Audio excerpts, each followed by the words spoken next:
د جمعیت علماء اسلام مقصد خدا کی زمین پر خدا کا نظام. دا زمین لفظ دے صرف د پاکستان تصور بنکو بلکہ نور چې د کم کومې نه راخیږي او په کم ځای باندې پریوځي زمونږ دا تصور دی چې په ټوله دنیا باندې به مونږ د جناب رسول الله صلی الله علیه وسلم او د جناب مصطفی احمد مجتبی محمد رسول الله صلی الله علیه وسلم دنیا ته د امن د پاره کم نظام ورکړی دی کم پیغام ورکړی دی ان شاء الله دغه قانون به موږ په دې کل دنیا باندې نافذ کوو. 8 دسمبر باندې د دغه دینی مدارسو د دغه وفاق المدارس د 4 دیواره عظیم محافظ قائد ملت اسلامیہ موږ ته آواز کړی دی ان شاء الله العزیز دا شب قدرنا ان شاء الله العزیز یو عظیم قافله با ستاسو په محبت کې ستاسو په قیادت کې ان شاء الله العزیز په خبر تزي او ان شاء الله تمام ازلو ته بدا ثابتو چې تحصیل شب قدر بشمول ذل 400 دا الحمدلله د دې په اجتماع کې شرکت دا د تمام ازلو نه سیواو. ډیر زبردست تاسو دا اجلاس چې دا زمونږ حوصله دې سره بلند شوي او همیشه موږ په شب قدر فخر کړی دی د الله په فضل احسان سره. شب قدر دا یو زرخیز علاقه ده. مشر به زمونږ اکثر الحاج سید الامشا باچو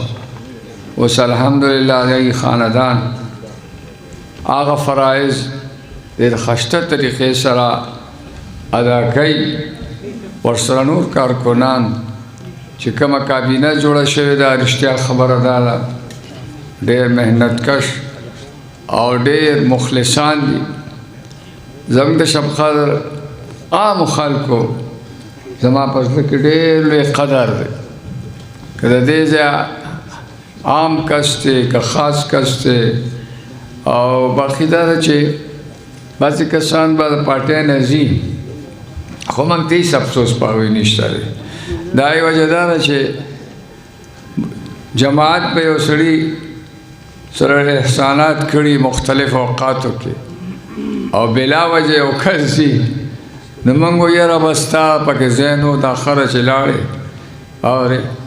ځکه چې تا سره دا مناسب نه وه چې دې جماعت کې وي. خو بهرحال موږ مناسبت ته نه ګورو. موږ هر حماس ته د دې اجلاس په وساطت باندې دعوت ورکوو که خان دی که عام خلک دي چې شب قدر کې وزایم بالکل خلک نور جماعتونه په ځای پرېږدي او جمعیت علماء اسلام کې شامل شي.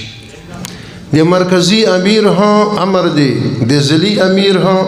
او د تحصیل د امیر ها امر دی چې پېښور ته به انشاءالله ټول زوکه زندگی وه. نو پېښور اجتماع د یهودو خلاف د جهاد اعلان دی انشاءالله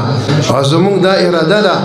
چې کله هم وکاره شي انشاءالله د یهودو خلاف اعلان جهاد وي جمعیت مشران به ټول سره د کارکنان په اول صف کې ودرېږي انشاءالله که زندګي وه.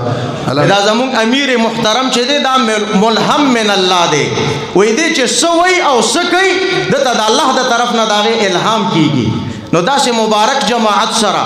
او د داسې یو عظیم مشر د چترۍ لاندې مونږ او تاسو وخت تېرو انشاءالله چې د هغې کوم حکم وي مونږ او تاسو به په سر سترګو هغه قبلو او د 8 دسمبر د اسرائیل مرداباد کانفرنس دپاره به انشاءالله پوره تیاری کوو. نو پېښور خو مونږ ته ډېر زیات نږدې دی انشاءالله چې څنګه زمونږ مشران وایي د هغې نه به زیات مونږ کوشش کوو او په ګڼ تعداد کې به ځو چې که خیر مونږ درې کسان ځان سره یو کو او بوزو د مجلس لا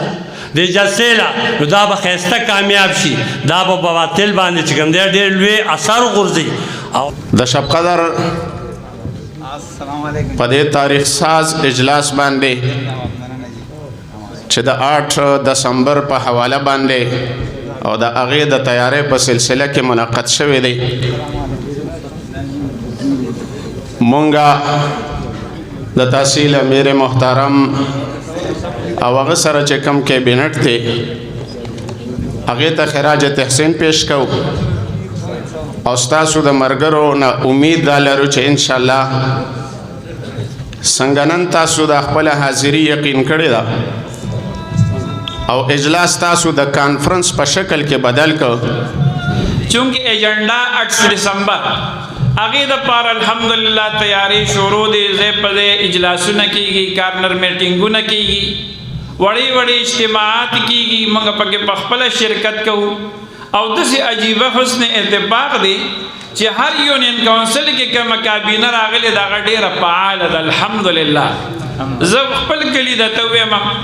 اغي هر وخت تقریبا اجلاس وي او موږ پکې الحمدلله د خپل وس مطابق چونکه زمونږ خو هغه وختونه تقسیم دي په ټول علاقه کې خو الحمدلله د دې قیادت سره لاندې چې کوم کابینه راغلي دي هغه ډېر فعال دي د 8 دسمبر د پاره دعاګویم د الله نه سوال کوم چې قائد محترم کوم اعلان فرمایلی دي الله دې وکړي چې دا اجتماع د 8 دسمبر د اسرائیل په ایوانونو کې د هدایت ذریعہ وګرځي که په قسمت کې هدایت دی الله دې د مقدس مکه نه لري کی وصلی الله تعالی علی خیر خلق